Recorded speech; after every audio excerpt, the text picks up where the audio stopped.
This is Scott the Fix-It Guy. Today we have a Frigidaire dishwasher. The customer mentioned that it just isn't draining, so we're going to take a look and see what could be doing it.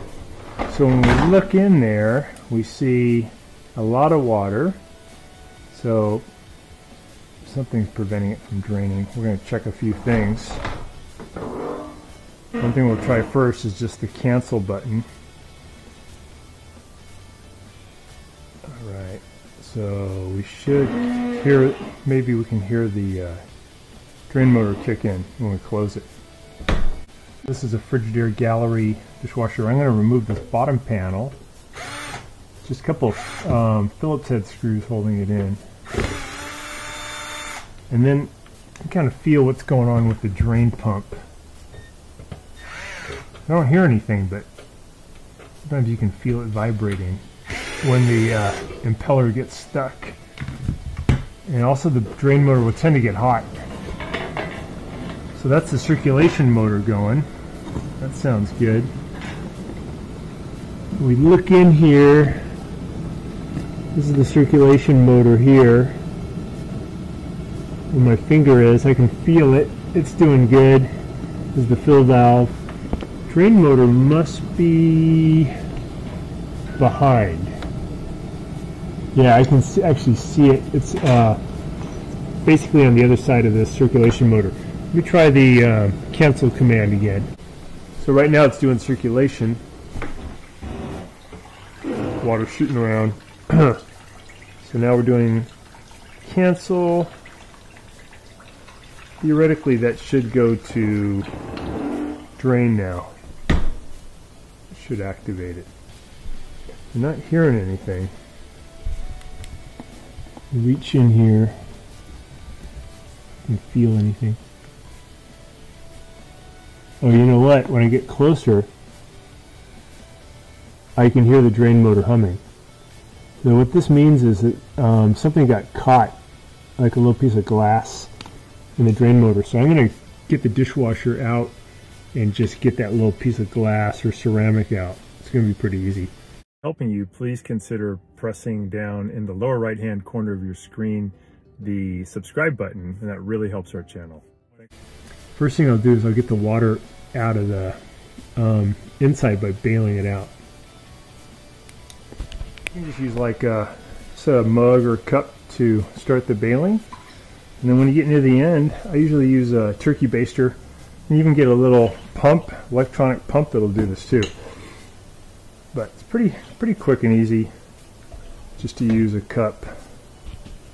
I'm bailing out the water. I decided to move a little bit of the filter, and there's a lot of debris in here. So I think that there's just a ton of junk, and this is a case where the customer does not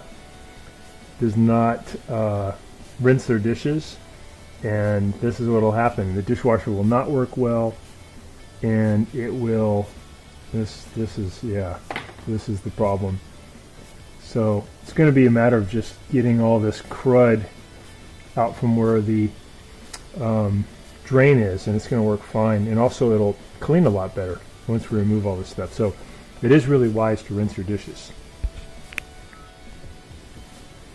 So I got the filter off, and we can see the filter is massively clogged. So it's a wonder this machine could even clean dishes at all. It's just way too much debris. And I'm just using now, I bailed out most of the water. I'm just using a turkey baster to get the final amount. And we're going to see if we can get all this crud out of the way, and then also we'll check on the drain pump, because something is blocking the drain pump. I got a feeling it's just some of this debris. I'll show you guys how we do this. But a lot of junk in there, right? That's all stuff that can get pulled into the circulation motor and cause all kinds of problems. So please rinse your dishes. Let's do the next step. So here's the turbidity sensor down here, and it's just got a bunch of crap in the way too. Wow. Just gonna get all this stuff out. Okay. That's the area called the sump. Pretty clean. We're gonna get a little cleaner, and then I'm going to pull the dishwasher out and see what's clogging the pump itself. It could be all kinds of stuff. Alright, I'm going to wiggle the machine out a little further and get to that pump. So we got the dishwasher pulled out. We still have the water line connected. We have it unplugged. We have the drain line connected because the lines are long enough to allow you to pull it out. And we're just going to turn it on its side. So lean it down. It's going to give us better access to the pump. There's our pump. And I'll try to see what's going on inside. Let's take a look in here first. We're going to remove this one. So to check the air gap, we already put something down in here. Seems clear, but I'm going to remove it from the sink and take a different look. So to do that, I'll spin this off. I'm going to push the whole thing down inside so I have a better access to it. Push this down inside. There's going to be a little gasket up here you want to keep for being watertight. And this is just so you can get to these screws a little bit easier.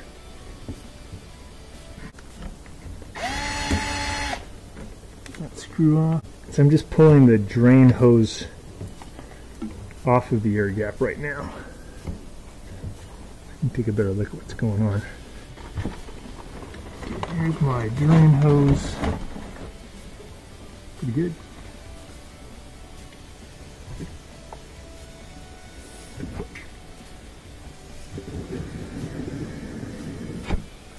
So I'm pushing air in there pretty hard. I can hear it gurgling around in there. So I think we got good flow. It's clear. You can see light through there. It looks good. I like it. So there was some resistance and now I can hear it flowing. Maybe something in the tube got shot through. Let's see if it's going to work now. So put that tube back on. Up on the air gap. Put this one back up. Tighten up that screw.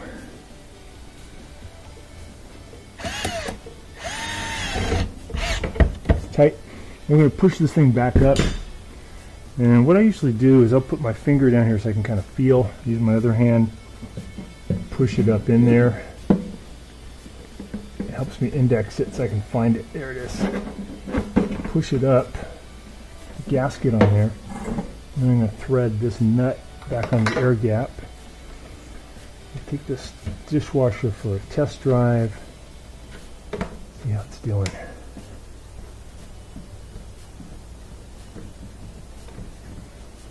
One test I like to do is when it does drain, I'm going to let it fill up, I'm going to let it drain. I like to see water shoot out of this about that high, maybe 3 or 4 inches. And I know the drain's really doing good. So I'm going to leave the cap off here for a second. We're going to start the dishwasher. Okay, we got power. It says power failure. That's normal because it's just telling you the power went out. I'm going to select the cycle. Do quick wash, 50 minutes. Start. It's letting water in. See what happens. We have a full contingent of water now. Circulation motor is active, and we can actually hear it shooting around a lot better than it did previously. And that was the result of this filter being so clogged. So we're going to also clean that.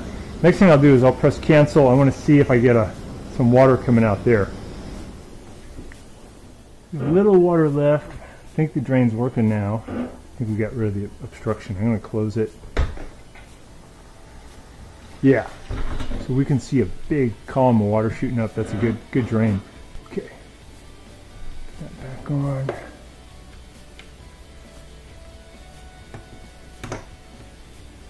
Put that back. We're just getting the surface stuff off of the screen. And you got to get in here and get all this stuff out too, because that is where the water flows, should flow, wants to flow. So this filter's pretty good. It looks like it trapped a lot of the stuff before it got into the mechanism, but some definitely got in. Look at this stuff, so thick. So this one, this port has to go that way.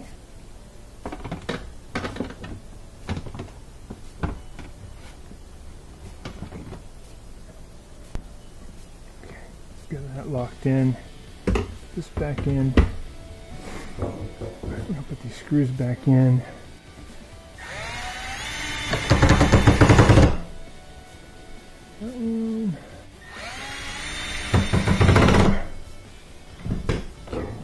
Looking good.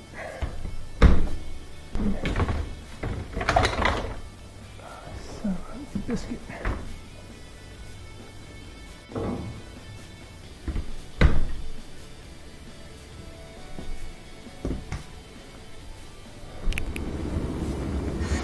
Putting in the last screws.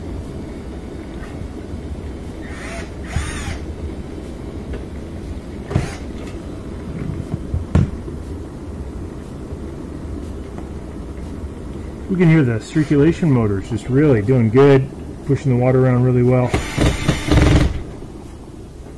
So that's a result of it being a lot cleaner. Here, open it up. It's on quick wash. I'll cancel. Should start the drain motor.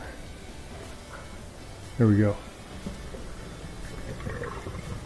So it's flowing really good. We can hear it. Back working good.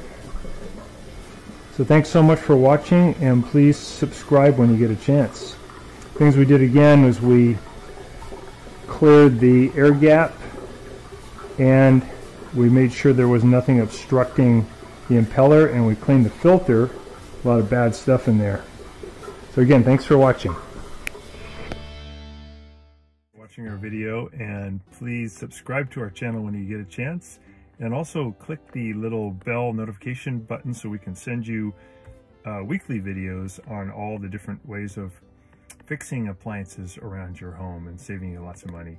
So thanks again for watching, and please also press the like button for our video if this was helpful to you. Feel free to contact me at the email listed below, which is scottthefixitguy@yahoo.com, with any of your questions.